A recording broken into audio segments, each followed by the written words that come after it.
Welcome to Local SEO in 10. This is your go-to podcast for answers about how you can grow your local business online easily and quickly. Brought to you by local SEO experts Magnified Media in Walnut Creek, California.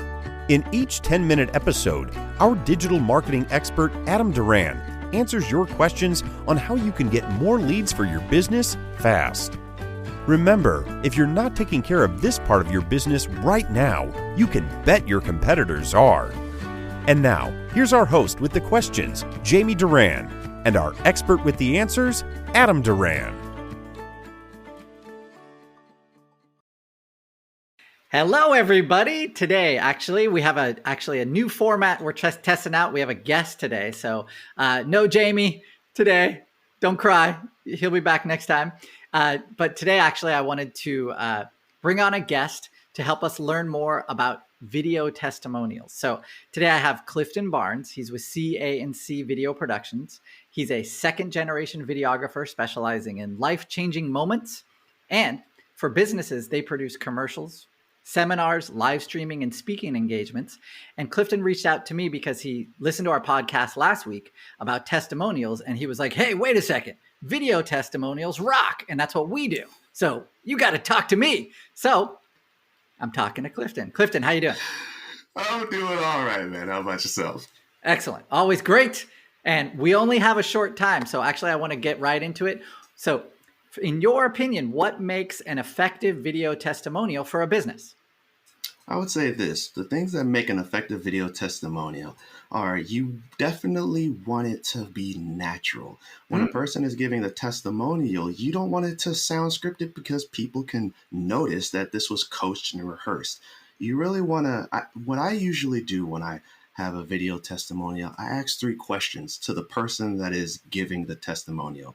Okay. So say the client has provided a service for this person. So what I ask the person that is giving the testimonial is, what did they do for you? Then how did that make you feel? And would you use their service again?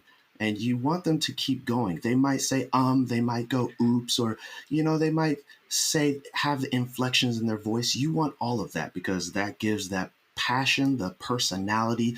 Like I said, if they make a big mistake, then I guess you can, clean that up. But really, I want to make sure that it is as natural as possible because people do say and oops and they make mistakes, but I want them to think about it and see them thinking about it.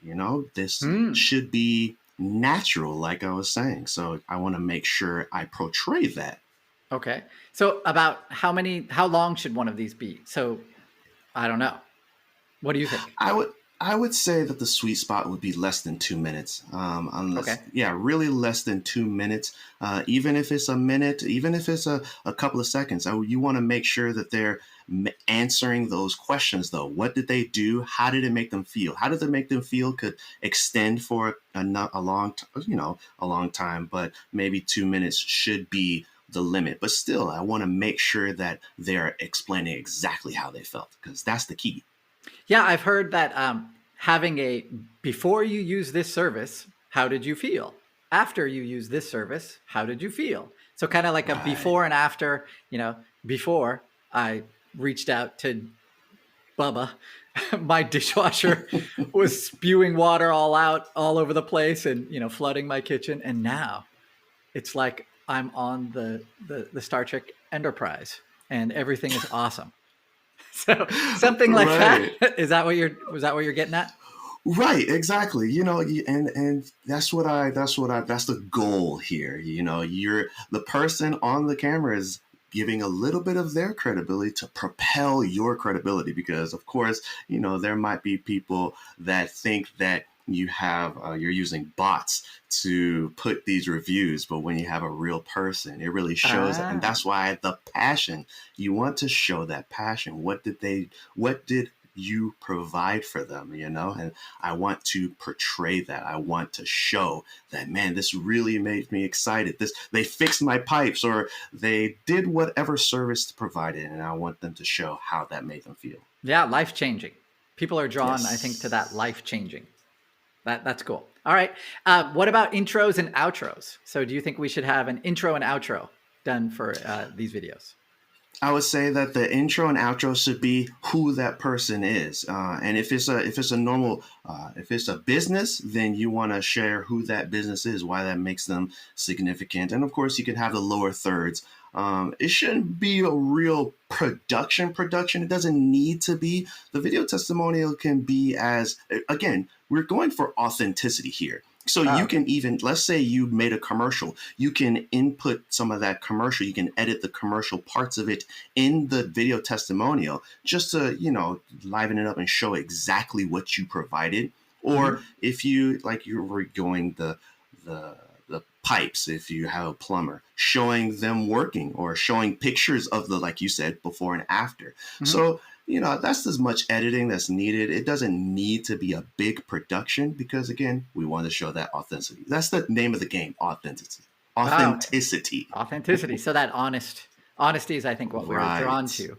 So you said just like the lower third, you can have whatever, John talking about Bubba's dishwashing repair service or whatever. Right. Okay. So that makes sense. And in your experience, where are the best places to put these video testimonials? I would say you definitely want to put them on your website. Okay. And then with that, because these are video testimonials and you have them, you can put them on your social media as well if that's what you use, your social media. But I would say the website, because when you have it's the same with the written reviews. You want to show your credibility. You want to show what other people are saying about you. So I believe that the website is an important place to put these video testimonials. That would be my recommendation. Okay.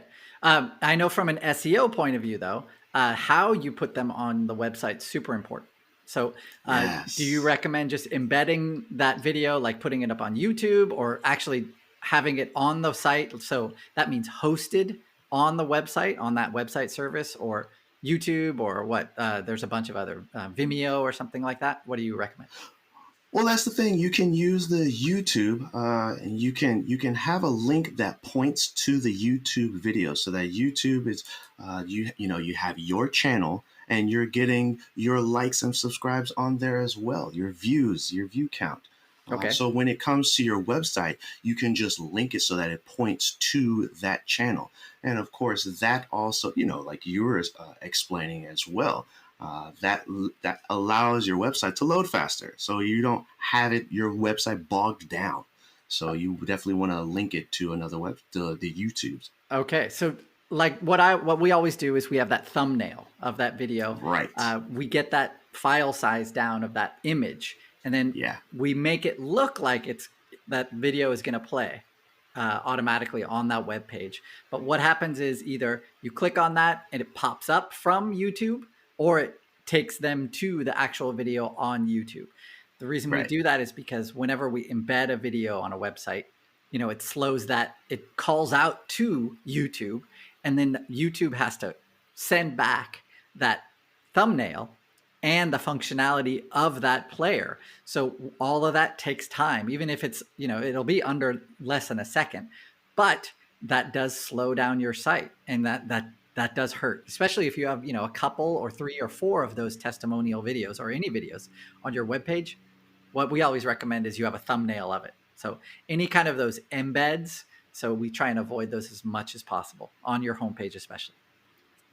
Right. Yeah. And which is a very smart thing to do. That doesn't mean that you limit the amount of video testimonials you have, but just to be able to redirect it in a certain way to get your website loading faster. Yeah, I always like the videos from the actual decision maker in as well, not just testimonials. But anyway, I in the case studies is what I should say. I like having those testimonials on a case study page. So that way, while the person is looking, there's a big, there's a brief case study listed there, but there's also someone to the right of that talking about, how that service changed their life. I think it's super impactful, and it's a kind of, I like video testimonials too. Don't get me wrong, Clifton. I agree. I'm agreeing with everything that you said. And it's really good. Yeah. All right. So any final tips for business owners out there for using video testimonials? I would say definitely, if you can, ask the people that you've, when you ask for a review, ask them if they're comfortable on camera. A lot of people aren't comfortable on camera, and so the written one is good too. But definitely ask them while they're in the process. In fact, one of the best things to do is ask them while you're providing that service. Ask them how to, if they can give a video testimonial. With their iPhone, just say, hey, take this out and take a selfie.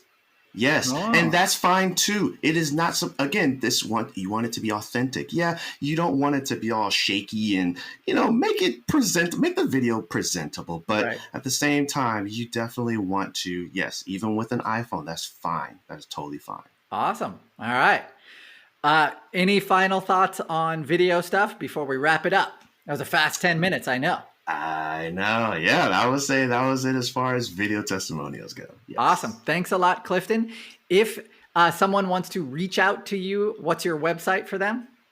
All right. It is www.cacvideo.com. And then on social media, it is CAC Video. Oh, easy. All right. Excellent. Yes. We're going to wrap it up there. If you have a question for an upcoming episode, please reach out to us. You can go to our Facebook page, Local SEO in 10. You can also go to our website.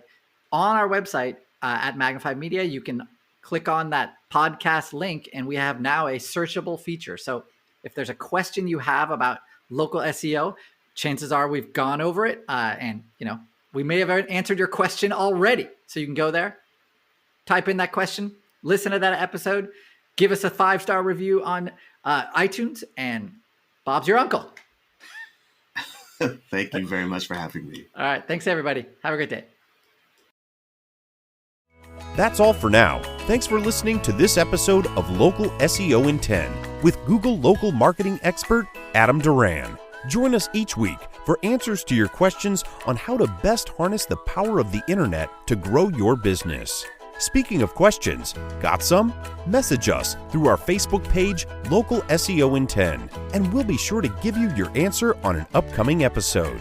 This episode of Local SEO in 10 is brought to you by Magnified Media, the leading online marketing agency in Northern California, who invite you to grow your business by magnifying your online visibility and credibility. Visit them on the web at www.magnifiedmedia.com. Magnify your business, magnify your profits.